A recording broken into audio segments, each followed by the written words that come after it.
Gold buyers, మీ కష్టాల్లో నమ్మకమైన మీ ఆత్మీయ నేస్తం.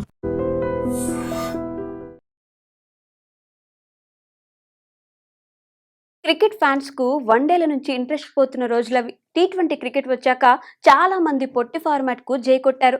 మరోవైపు ఇండియా, ఇంగ్లాండ్, ఆస్ట్రేలియా పుణ్యమంటూ టెస్టులకు మంచి ఆదరణ లభించింది. ఎలా చూసుకున్నా వన్డేలను చూడడం జనాలు పూర్తిగా తగ్గించేశారు. 20 ఓవర్లో ఎక్కువ మజా ఉంటుంది. అదేవిధంగా 2 ఇన్నింగ్స్ ఆడే టెస్టు క్రికెట్లోనూ కిక్ ఉంటుంది. కానీ వన్డేల విషయానికి వస్తే బోరింగ్ ఫార్మాట్గా మారిపోయింది.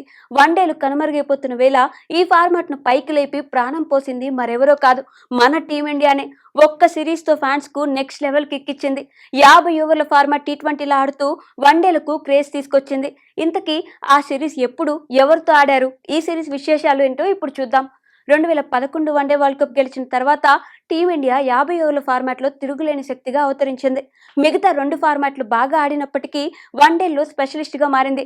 2013 ఛాంపియన్స్ ట్రోఫీ తర్వాత వన్డేల్లో మన జట్టుకు తిరుగు లేకుండా పోయింది. 2013లో భారత జట్టు పీక్ ఫామ్లో ఉన్నప్పుడు ఆస్ట్రేలియా జట్టు ఇండియాలో పర్యటించింది. మొత్తం 7 వన్డే మ్యాచ్ల సిరీస్ కోసం ఇండియాకు వచ్చిన ఆస్ట్రేలియా ఇండియాపై ఎలాగైనా సిరీస్ గెలవాలని గట్టిగా ట్రై చేశారు. అయితే అంతకంటే పటిష్టంగా ఉన్న మన జట్టు కంగారూలను ఆ ఛాన్స్ ఇవ్వలేదు. ఈ సిరీస్లో అసాధ్యం అనుకున్న మ్యాచ్లు గెలిచి ఆస్ట్రేలియాకు దిమ్మ తిరిగే షాక్ ఇచ్చింది. 7 వన్డేల సిరీస్లో 2 మ్యాచ్లు వర్షం కారణంగా రద్దు కాగా మిగిలిన 5 వన్డేలు మాత్రం వేరే లెవెల్లో జరిగాయి. మన జట్టు భారీ చేసింగ్లో అలవోకగా చేస్తూ పరుగులు చేయడం ఇంత ఈజీనా అనేలా ఈ సిరీస్ స్పెషల్గా నిలిచింది. ఈ సిరీస్లో భాగంగా తొలి వన్డే చూసుకుంటే ఆతిథ్య టీమిండియాకు ఆస్ట్రేలియా ఊహించని షాక్ ఇచ్చింది.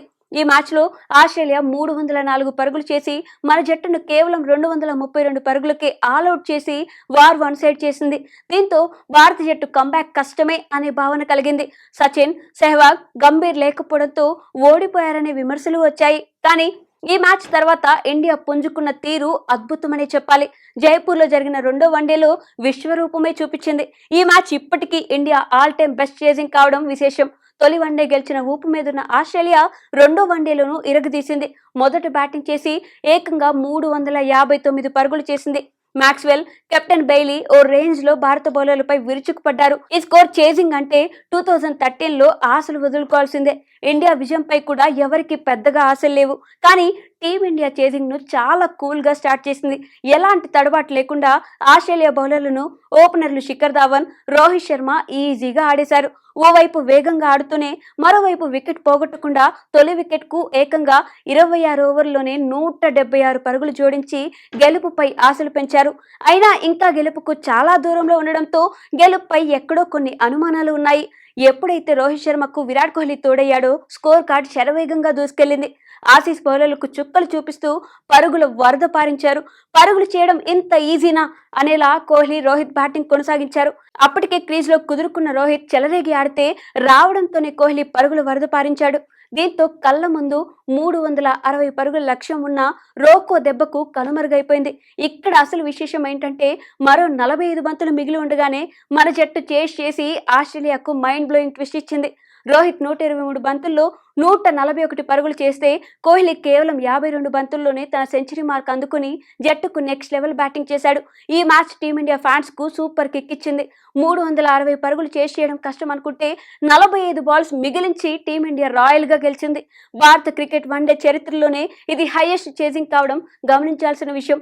ఇదిలా ఉంటే ఈ పరుగుల వరద ఒక్క మ్యాచ్ తో ఆగలేదు. సిరీస్ మొత్తం కొనసాగింది. 3వ వన్డేలో ఆస్ట్రేలియా గెలిచి 2-1 ఆధిక్యంలోకి వెళ్తే ఆ తర్వాత వరుసగా 4-5 వన్డేలు వర్షం కారణంగా రద్దయ్యాయి. దీంతో ఇండియా సిరీస్ గెలవాలంటే చివరి 2 మ్యాచ్లు గెలవాల్సిన పరిస్థితి వచ్చింది. ఇండియాలోనే సిరీస్ జరుగుతున్న ఆస్ట్రేలియా తొలి 3 వన్డేల్లో ఆధిక్యంలో ఉంది. ఇలాంటి సమయంలోనే కంబ్యాక్ ఇచ్చి సిరీస్ గెలవాల్సిన టైం వచ్చింది. నాగ్పూర్ వేదికగా తీవ్ర ఉత్కంఠ మధ్య 6వ వన్డే ప్రారంభమైంది. సిరీస్లో ఆశలు సజీవంగా ఉండాలంటే ఈ మ్యాచ్లో ఇండియా తప్పకుండా గెలవాలి. అయితే మొదట బ్యాటింగ్ చేసిన ఆస్ట్రేలియా 350 పరుగులు చేసి ఇండియాను టెన్షన్ పెట్టింది. ఏదో ఒక్కసారి చేజింగ్ చేశారేమో గానీ ప్రతి మ్యాచ్లో 350 పరుగులు చేసింగ్ అంటే కష్టమే అనుకున్నారు. రెండో వన్డే రిపీట్ కావడం అంత సామాన్యమైన విషయం కాదని సగటు ఇండియన్ ఫ్యాన్స్ అనుకున్నారు. కానీ కట్ చేస్తే రెండో వన్డే సీన్ రిపీట్ అయింది. విరాట్ కోహ్లీ 62 బంతుల్లోనే 115 పరుగులతో సెంచరీ చేస్తే శిఖర్ ధావన్ సెంచరీ మార్క్ అందుకున్నాడు. ఓపెనర్ రోహిత్ 79 పరుగులు చేసి రాణించాడు. మరో 3 బంతులు మిగిలి ఉండగానే చేజింగ్ ఫినిష్ చేసి 2-2కు ఆసీస్ ఆధిక్యాన్ని తగ్గించారు. ఈ మ్యాచ్ కూడా ఫ్యాన్స్ కు థ్రిల్ ఇచ్చింది. మరోసారి క్రికెట్ ఫ్యాన్స్ కు టీ20 మజా అందించింది. ఇరు జట్ల మధ్య సాగిన నిర్ణయాత్మకమైన మ్యాచ్ ఓ మై గాడ్ అనేలా జరిగింది. బెంగళూరు వేదికగా జరిగిన ఈ మ్యాచ్ లోనే రోహిత్ శర్మ 209 పరుగులు చేయడం విశేషం. ఈ మ్యాచ్ లో భారత జట్టు జూలు విదిల్చింది. సిరీస్ గెలవాలంటే ఖచ్చితంగా గెలిచి తీరాల్సిన మ్యాచ్ లో పూనకం వచ్చినట్టు ఆడారు. 384 పరుగుల బిగ్ టార్గెట్ ఆస్ట్రేలియా ముందు ఉంచి ఛాలెంజ్ కు సిద్ధమైంది. రోహిత్ శర్మ తన బ్యాటింగ్ తో శివాలెత్తి 209 పరుగులు చేయడంతో చిన్నస్వామి స్టేడియం హోరెత్తింది. ధావన్, ధోని కూడా హాఫ్ సెంచరీ చేసి జట్టు భారీ స్కోర్ చేయడంలో కీలక పాత్ర పోషించారు. అయితే ఆ తర్వాత ఆస్ట్రేలియా కూడా ఎక్కడ తగ్గలేదు. ఇండియాను కాసేపు షేక్ చేసి చివరికి 326 పరుగులకు పరిమితమైంది. ఇంకా 5 ఓవర్లు మిగిలిన ఆస్ట్రేలియా ఆల్అౌట్ అయిపోయింది. ఈ హై వోల్టేజ్ మ్యాచ్ లో విజయం సాధించిన ఇండియా 3-2 తేడాతో సిరీస్ కైవసం చేసుకుంది. ఈ మ్యాచ్ లో రెండు జట్లు కలిసి ఏకంగా 709 పరుగులు చేయడం విశేషం. సాధారణంగా సిరీస్ లోని ఒక మ్యాచ్ లో హై స్కోరింగ్ మ్యాచ్ అంటే ఫ్యాన్స్ వెర్రెక్కిపోతారు. అలాంటిది ఈ సిరీస్ లో జరిగిన 5 మ్యాచ్ల్లో 3 మ్యాచ్ల్లో రెండు జట్లు తమ బ్యాటింగ్ పవర్ ను చూపించాయి. 350కి పైగా ఆస్ట్రేలియా 2 సార్లు కొడితే ఇండియా 3 సార్లు ఈ ఘనత అందుకుంది. ఈ ఒక్క సిరీస్ వన్డేలపై ప్రతి ఒక్కరికి ఇంట్రెస్ట్ పెంచింది. వన్డేలంటే 300 కొడితే గగనం అనుకునే రోజుల్లో భారత జట్టు అలవోకగా 350 పరుగులు కొట్టేసింది. ఈ సిరీస్ తర్వాత వన్డేల్లో కూడా మిగతా జట్లు అగ్రెసివ్ గా ఆడడం మొదలుపెట్టాయి.